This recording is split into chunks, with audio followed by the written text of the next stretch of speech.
নমস্কার বন্ধুরা, অর্পিতাস গার্ডেনে তোমাদের সবাইকে স্বাগত।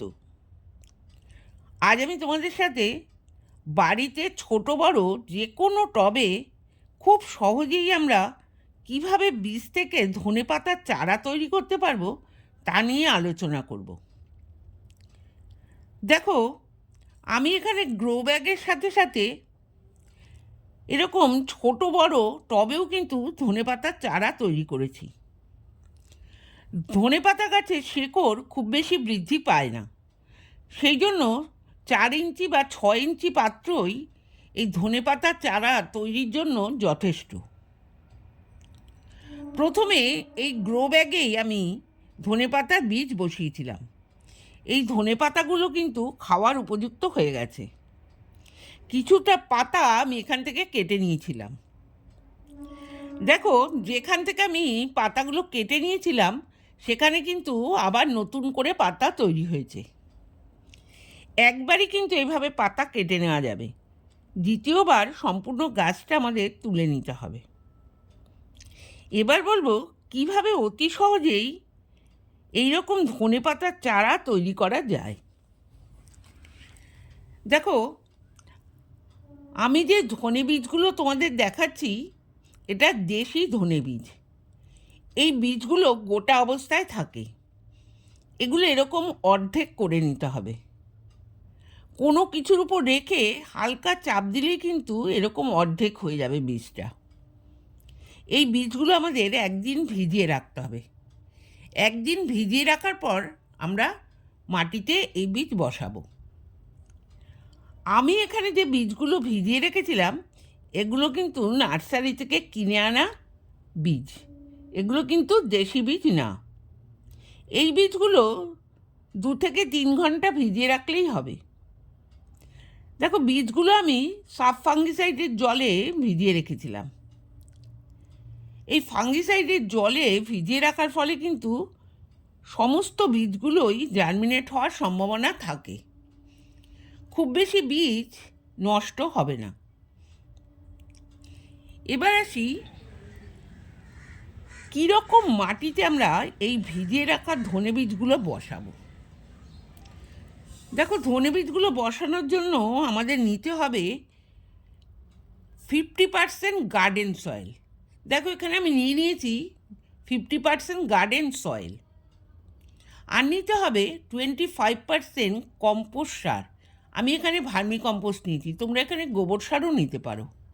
আর নিতে হবে 25% বালি। এর সাথে চাইলে তোমরা কিছুটা কোকোপিটও মেশাতে পারো। আমি এখানে কোকোপিট মেশাইনি। এই 3টে উপাদান খুব ভালো করে মিশিয়ে আমরা যদি এই ধনেপাতার চারা তৈরি করার জন্য মাটি তৈরি করতে পারি তাহলে কিন্তু পরবর্তী সময়ে আমাদের এই গাছে আর কোনো রকম খাবার দিতে হবে না, কারণ এটা আমাদের 1 মাসের গাছ। এখানে আর অন্য কোনো খাবার দিতে হবে না। দেখো, এখানে আমি মাটিটা তৈরি করে নিয়েছি। মাটিটা ঠিক এরকম ঝুরঝুরে হবে। মাটিতে যেন কোনো রকম বড় বড় মাটির ডেলা না থাকে। এরকম ছড়ানো পাত্রেই ধনে বীজ বসানোর চেষ্টা করবে। এরকম ছড়ানো পাত্রেই ধনের বীজ ভালো হয়। দেখো, এবার এই ভেজানো যে বীজগুলো, এই বীজগুলো আমাদের এই মাটির উপর ছড়িয়ে দিতে হবে। দেখো, আমি এখানে যে ভিজিয়ে রেখেছিলাম বীজগুলো, এই বীজগুলো এখন এই টবের মাটিতে আমরা ছড়িয়ে দেব। দেখো, ঠিক এইভাবে বীজগুলো আমাদের ছড়িয়ে দিতে হবে। খুব বেশি বীজ আমরা একটা টবের মধ্যেই দিয়ে দেব না। আর খেয়াল রাখতে হবে আমরা যখন বীজগুলো ছড়াবো তখন বীজগুলো যেন খুব গায়ে গায়ে লেগে না যায়। দেখো, এইভাবে আমি সমস্ত টবের মধ্যেই কিন্তু বীজগুলো ছড়িয়ে দিলাম।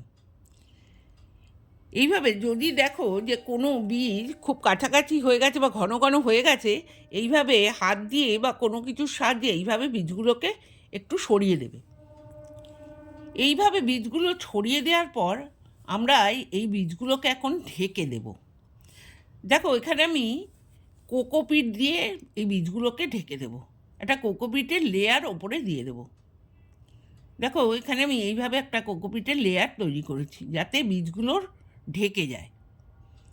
দেখো এইভাবে সমস্ত টবের বীজগুলোকে দেখে রেখে আমাদের এইভাবে কোকোপিট দিয়ে এইভাবে ঢেকে দিতে হবে। দেখো এইভাবে আমি কোকোপিট দিয়ে সমস্ত বীজগুলোকেই ঢেকে দিলাম।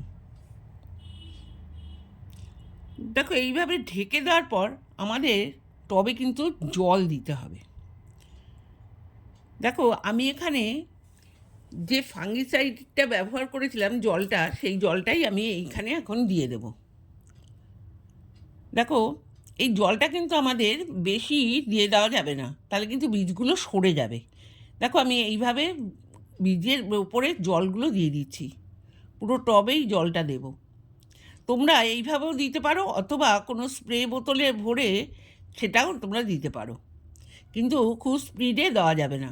দেখো এইভাবে জলটা দিলে কিন্তু বীজগুলো সরে যাবে না। কিন্তু এইভাবে জল দেওয়ার পরও কিছু কিছু বীজ ওপরের দিকে ফেসে ওঠে, তখন আমরা আবার একটু কোকোপিটের লেয়ার তৈরি করে দেবো। দেখো কোকোপিট ওপরে একটু দিয়ে দেবো, যাতে বীজগুলো ঢাকা পড়ে যায়। এইভাবে সমস্ত বীজগুলোকে কোকোপিট দিয়ে ঢেকে এবং জল দিয়ে আমরা কিন্তু এই টবটাকে রোদে রাখবো।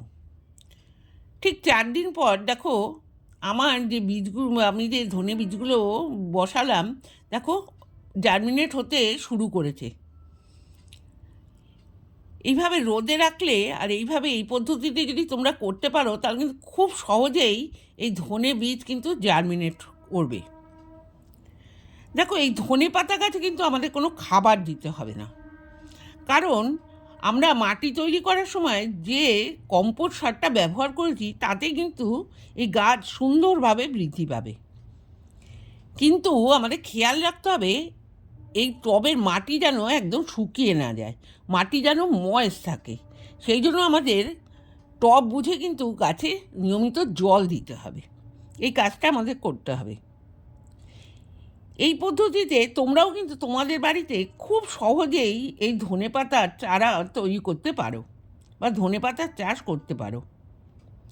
আমার এই ভিডিওটা আজকে এই পর্যন্তই।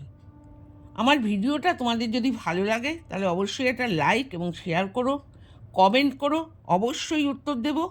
আমার চ্যানেলে তুমি যদি নতুন হয়ে থাকো তাহলে অবশ্যই চ্যানেলটা সাবস্ক্রাইব করে আমার পাশে থেকো। তোমরা সবাই ভালো থেকো, সুস্থ থেকো।